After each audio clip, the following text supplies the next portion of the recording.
নমস্কার বন্ধুরা, অর্পিতা স্পিরিচুয়াল চ্যানেলে আপনাদের সবাইকে স্বাগত। আশা করি আপনারা প্রত্যেকে ভালো আছেন, সুস্থ আছেন। বন্ধুরা, আপনারা কি জানেন মানুষ কোন কর্মের ফলে তাদের কি জন্মপ্রাপ্ত হয়? মানুষ কেমন কর্ম করলে ভগবান তাকে কেমন যোনিতে জন্ম দেন? তাহলে চলুন আজকের এই বিষয়ে আলোকপাত করব যে ভগবান আমাদের কোন কর্মের কোন জন্ম হয়। হিন্দু পুরাণ অনুযায়ী এই জন্মের পাপই নির্ধারণ করে দেয় পরের জন্মে মানুষ কি হয়ে জন্মাবে। মানুষ যতই চেষ্টা করুক না কেন, পুরো কর্মফল কখনোই বর্তমান জন্মে ভোগ করতে পারে না। ভালো খারাপ দুই ধরনের কাজেরই ফলাফল মেলে পরের জন্মে। শুধু তাই নয়, বর্তমান জন্মও প্রভাবিত হয় পূর্ব জন্মের কৃতকর্ম দিয়ে। অর্থাৎ পরবর্তী জন্মের আগেই পূর্ব জন্মের কর্মফল অনুযায়ী ঠিক হয়ে যায় পরের জন্মে কোন অবতারে জন্মগ্রহণ করবে একজন মানুষ। বহু প্রাচীন গ্রন্থ মতে একটি মানব জন্ম পেতে গেলে তার আগে ৮৪ লক্ষবার মানুষকে বিভিন্ন যোনিতে জন্মাতে হয়। হিন্দু ধর্ম যে ১৮টি পুরাণের উল্লেখ পাওয়া যায় তার মধ্যে অন্যতম হল গরুড় পুরাণ। এখানে মৃত্যু, স্বর্গ ও নরক ভোগ ও পরবর্তী প্রজন্মের কথা উল্লেখ করা হয়েছে। কর্ম ও পাপের ভিত্তিতে পরবর্তী প্রজন্মে ব্যক্তি কোন রূপে জন্ম নেবে সে সবই জানানো রয়েছে এই পুরাণে। এই পুরাণে শ্রাদ্ধ, তর্পণ, মুক্তির উপায় ইত্যাদির বিস্তৃত বিবরণ রয়েছে। ব্যক্তির মৃত্যুর পর কি হয়ে জন্ম নেবে তা গরুড় পুরাণের ৫ম অধ্যায়ে বর্ণনা করা হয়েছে। এককোষী প্রাণী থেকে শুরু করে প্রায় পৃথিবীর যাবতীয় জীবজন্তুর রূপে জীবন কাটিয়ে তবেই পাওয়া যায় মানব জীবন। এই নিয়ে বিস্তারিত বলে গেছেন মহর্ষি বেদব্যাস এবং অন্যান্য ঋষিরা। এমন বেশ কিছু পাপের পরজন্মের ফল উল্লিখিত রয়েছে হিন্দু পুরাণে। গরুড় পুরাণে বলা হয়েছে যে ব্যক্ত বন্ধুকে প্রতারিত করে ঠকায় তারা পাহাড়ে বসবাসকারী শকুন হয়ে জন্মগ্রহণ করে।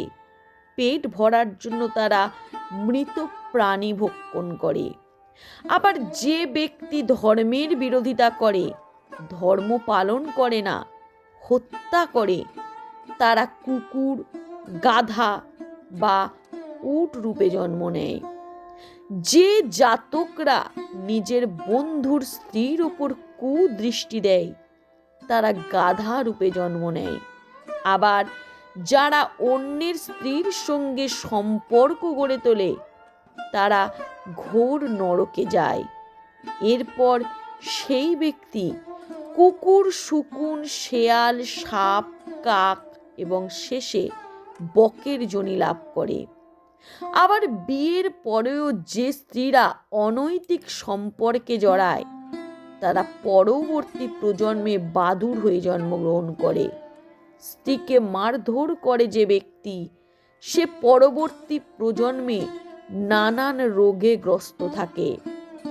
চালাকি বা প্রতারণা করে যে ব্যক্তি তিনি পরবর্তী জন্মে পেঁচা হয়ে জন্মগ্রহণ করেন। এ জন্মে কোনো ব্যক্তি বিষ পান করে আত্মহত্যা করলে তারা পর্বতের কালো সাপ হয়ে জন্ম নেন। যে ব্যক্তি নিমন্ত্রণ, বিবাহ অনুষ্ঠান বা অন্য কোনো ভোজ ছাড়াই কারোর বাড়িতে পৌঁছে খাবার খায় তারা পরবর্তী প্রজন্মে কি হয়। গরুড় পুরাণ জানাচ্ছে বিনা আমন্ত্রণে কারোর বাড়িতে পৌঁছে বা বিয়ের অনুষ্ঠানে পৌঁছে খাবার খায় সে পরবর্তী জীবনে কাক হয়ে জন্মায়। আসলে অনামৃত অতিথিকে পরবর্তী জীবনে কাক হয়ে শাস্তি ভোগ করতে হয়।